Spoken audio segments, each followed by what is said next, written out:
Justement, dans cette salle, on a plusieurs enseignants en train de s'adresser aux élèves concernant le problème de minéral que le parent donne pour aider ces enseignants qui ne sont pas pris en charge par le gouvernement. Puisque au total, 26 enseignants, 14 pris en charge par les parents et 12 seulement par.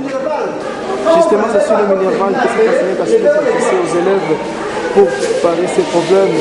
Et surtout que beaucoup de parents de cette école de Saïd-Sidatio sont en train vraiment de souffrir en versant 6 000 shillings ougandais en équivalent de 3 000 francs congolais pour aider à la résolution de ces enseignants. 14 enseignants qui ne sont pas pris en charge des infrastructures et des manuels scolaires posent assez de problèmes à cette école Institut de Saïd-Sidatio. Nous en parle M. Iya Adia qui est le préfet des études. Monsieur le préfet, bonjour. Bonjour, monsieur Daniel. Quelles sont les difficultés que vous connaissez dans votre école ici, Institut de Saïd-Sidatio? Bon, le problème majeur de cette école, c'est surtout l'infrastructure qui est vraiment en perpétuelle dégradation. Il y a aussi le problème des manuels scolaires parce que nous avons quand même une mini-bibliothèque mais qui renferme surtout des manuels très anciens qui pour la plupart ne sont pas conformes au programme en vigueur. Et puis nous avons aussi d'autres problèmes, par exemple d'équipement. Comme nous organisons aussi la section commerciale, tellement nous n'avons pas les moyens d'avoir des machines. Et nous avons d'ailleurs seulement une seule machine opérationnelle à l'école, une machine à écrire. Mais d'autres qui sont déjà en panne, on n'a vraiment pas les moyens de les... Parmi vos 26 enseignants, 12 seulement sont pris en charge par le gouvernement et 14 autres par le parent. Qu'est-ce que vous faites pour que le parent paye le montant normal pour que les 14 enseignants soient aussi payés? Bon, nous essayons toujours de nous débattre avec les parents pour quand même se maintenir, mais ça marche un peu difficilement sur le terrain parce que vraiment imaginez dans les milieux ici, vraiment il n'y a pas d'autres activités à part l'agriculture. Et l'équivalent d'à peu près 3 000 francs que nous demandons aux parents se paye aussi difficilement. Parce que sur le terrain ici, nous consommons aussi la monnaie ougandaise et par mois nous percevons à peu près 6 000 shillings ougandais donc par mois. Vraiment ce qui nous crée un sérieux problème de prise à charge vraiment des enseignants. Monsieur le préfet, nous vous remercions. Nous sommes à l'Institut Mokabo d'Ilaïbo. Cette école construite depuis l'année 2002 est parmi les nouvelles écoles situées dans le territoire de Haro. Avec 10 enseignants qui écoutent cette école, aucun d'entre ces derniers n'est pris en charge par le gouvernement congolais. Malgré que l'école a été mécanisée depuis l'année 2008, jusque-là, sur la liste de paye, c'est toujours les NP qui existent. Et c'est ce qu'on déplore dans cette école qui vraiment a besoin de paiement des enseignants pour le bon fonctionnement de cette école. Et ces 10 enseignants sont tous pris en charge par les parents avec un montant ne dépassant pas 3 500 francs congolais. C'est une école conventionnée catholique. Cette école Institut Mokabo de Laïbo est conduite par une religieuse, sœur Denise. Bonjour. Bonjour. Vous êtes à la tête de cette école. Parlez-nous un peu de votre difficulté. Première difficulté que nous avons, ça c'est que nous voulons qu'on puisse nous aider pour la construction de l'internat pour les filles.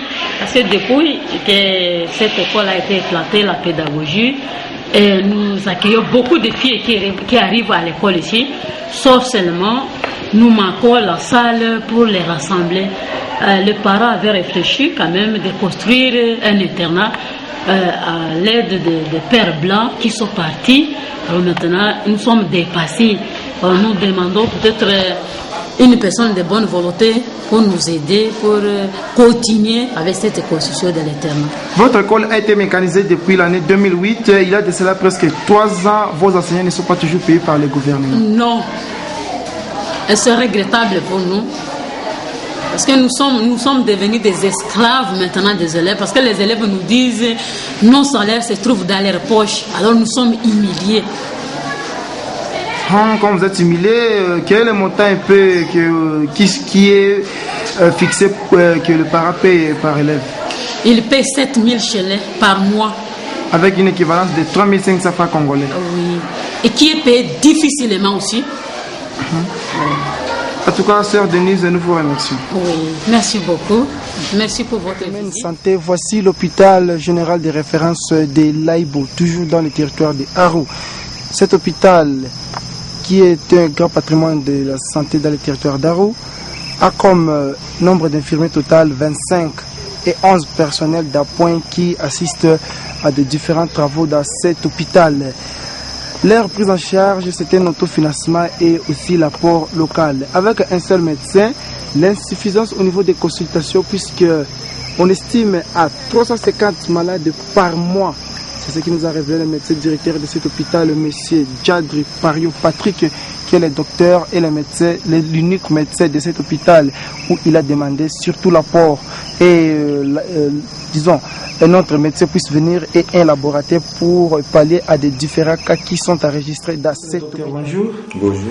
Vous vous présentez comme le médecin directeur de l'hôpital général de référence de Laïbo et l'unique médecin dans cet hôpital. Parlez-nous un peu de votre difficulté dans cet hôpital.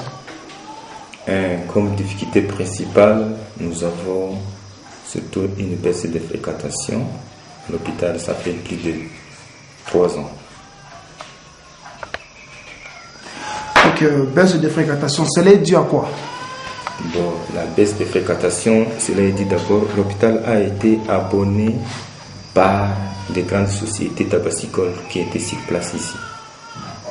Alors, depuis qu'il y a une difficulté au niveau de toutes ces sociétés, et tous ces abonnés nous ont quittés.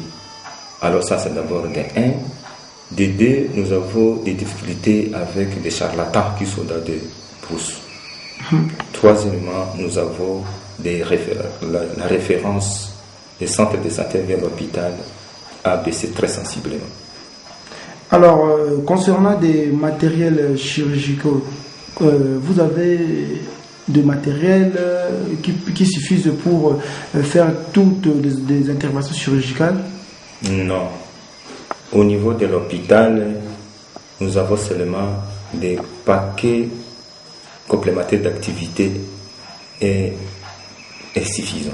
C'est comme ça que nous manquons certains matériels des laboratoires. Nous avons, par exemple, on n'a pas l'échographie, on n'a pas la radiographie. Il y a 350 malades qui arrivent ici par mois. Vous êtes l'unique médecin d'ici. Est-ce que vous parlez à toutes les situations de ces 350 malades? Non, parce que nous avons aussi besoin d'un autre médecin pour pallier à tout ça.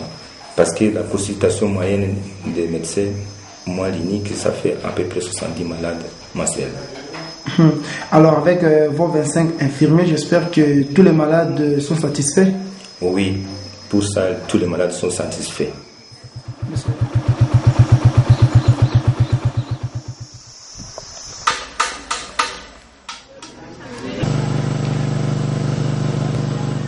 Le complexe scolaire d'Aouzi, ce que vous voyez, c'est le bâtiment de l'école primaire qui a de grandes difficultés de fonctionner avec 13 classes organisées. Cette école primaire a besoin de rejoindre encore des salles de l'école secondaire pour son bon fonctionnement, surtout dans la vacation de l'avant-midi. Dans le complexe scolaire d'Aouzi, voici le bâtiment de l'école maternelle qui a une grande difficulté de fonctionnement, surtout par manque de bureaux. Et le bureau fonctionne dans l'une de ces salles. Parmi les écoles privées du territoire d'Arou, le complexe scolaire d'Aouzi a 3 sections. Section maternelle, primaire et secondaire. Le bâtiment que vous êtes en train de voir, c'est le bâtiment abritant l'Institut d'Aouzi. Cette école qui organise deux options. Il y a la biochimie et la commerciale et administrative. Et c'est les 2 options qui sont organisées avec comme 14 candidats pour cette édition aux Exetats, 20 pour commerciale et administrative, 13 pour la biochimie et année passée. Au total, il y avait 34 candidats sur les 2 options et une réussite de 100%. Conduite par monsieur le préfet Jean-Chrysostome Makila Mabé, cette école Institut d'Aouzi a comme 22 enseignants, dont 16 gradués, 4 licenciés et 2 diplômés d'État. Et les parents doivent nécessairement donner quelque chose pour la survie de ces enseignants, avec une moyenne de $7 américains par mois pour pallier à la situation de tous les enseignants de cette école. salle de 5e commerciale et administrative de l'Institut Daouzi. Et surtout, cette option commerciale et administrative connaît des énormes difficultés, entre autres des machines amorties et marques d'ordinateurs pour le bon fonctionnement de cette option qui demande surtout des machines pour faire sortir des bons comptables et des gérants de demain. Dans la salle de 5e biochimie à l'Institut Daouzi, et surtout cette option biochimie connaît des énormes difficultés, entre autres marques de laboratoire qui peut faciliter aux élèves de connaître surtout les produits chimiques. Et malgré ça, l'école a pallié un peu à cette situation en achetant des microscopes et aussi d'autres produits chimiques pour permettre aux élèves et surtout de futurs biochimistes à découvrir beaucoup de matières.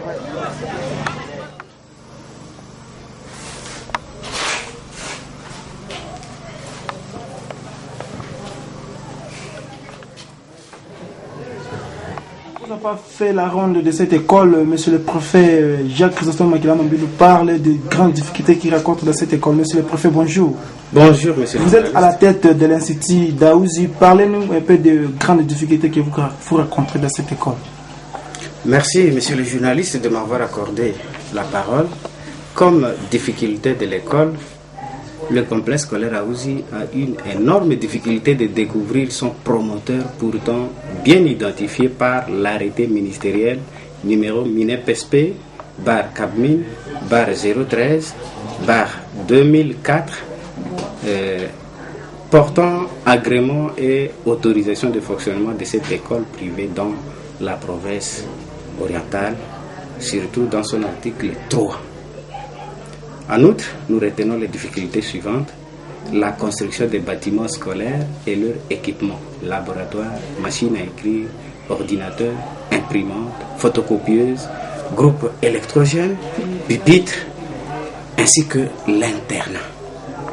Du côté personnel, vous avez 22 enseignants qui sont en train de dispenser cours ici à l'Institut Daouzi. Comment est prise en charge ces enseignants? Je n'avais pas terminé.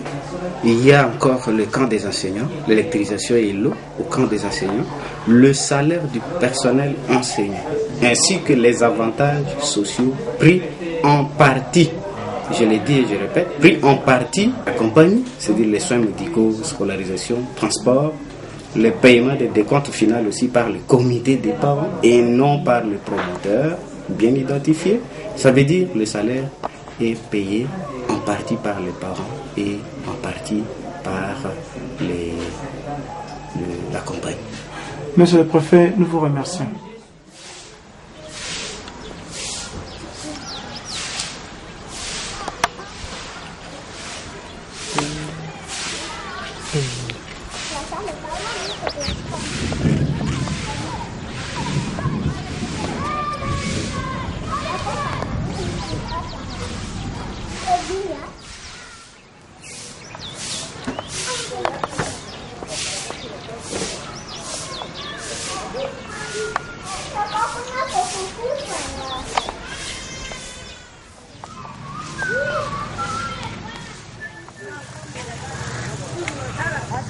Après Aouzi, que vous avez vu des maisons en tôle, voici le centre de Mado, le chef-lieu de la collectivité de Kaliko-Omi, toujours dans le territoire de Haro.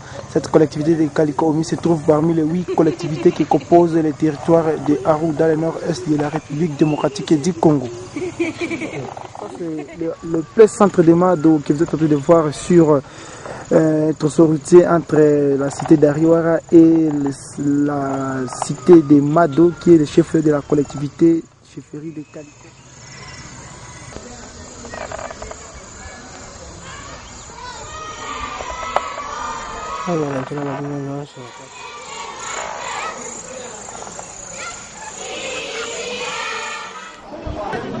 Chef-lieu du territoire portant le même nom, voici le bâtiment administratif du territoire de Haro, un territoire administré par M. Ambroise Buntela Konkemongo.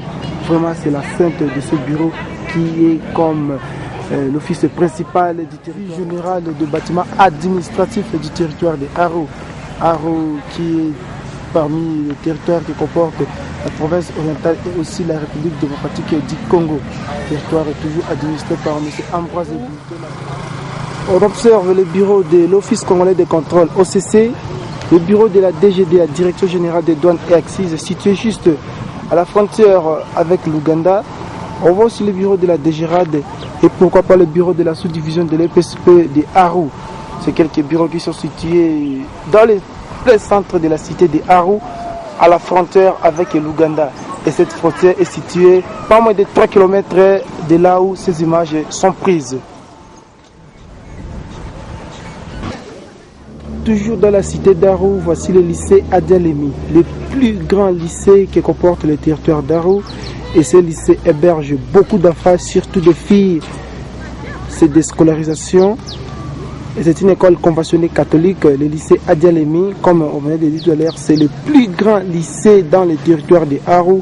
Et non seulement le plus grand, mais aussi le plus beau lycée dans le territoire de Aru. Parmi les 17 paroisses qui composent les diocèses de Mahagi-Nyoka, voici la paroisse Notre-Dame du Congo d'Aru. Dans la cité de Aru, c'est la grande paroisse catholique qui se trouve dans le chef-lieu de ce territoire vers le nord-est de la République. Les écoles maternelles se trouvant dans le territoire d'Aru, que vous êtes en train de voir, précisément dans la cité d'Aru, et juste à côté de la paroisse Notre-Dame du Congo d'Aru, c'est l'une des écoles maternelles. Et cette école maternelle héberge beaucoup d'enfants qui viennent étudier pour leur vie future. L'hôpital général de référence d'Aru, l'un des plus grands hôpitaux du territoire, et c'est le plus grand hôpital du territoire d'Aru aussi, que vous êtes en train de voir sur ces images, l'hôpital du territoire d'Aru, puisque Aru est une grande cité. Voici aussi son hôpital très grand comme la cité. Le stade du 30 juillet de la cité d'Aru, un stade qui beaucoup de jours a manqué la clôture, et ces derniers temps sous l'œuvre du gouverneur de la province orientale. Voici la clôture qui est déjà ici à ce stade qui doit être le patrimoine bien sûr du football au niveau du territoire d'Aru. Le territoire d'Aru qui est le siège du cercle de football d'Aru, qui manque un stade. Alors c'est pour ça que le stade est en train d'être construit comme vous venez de le voir.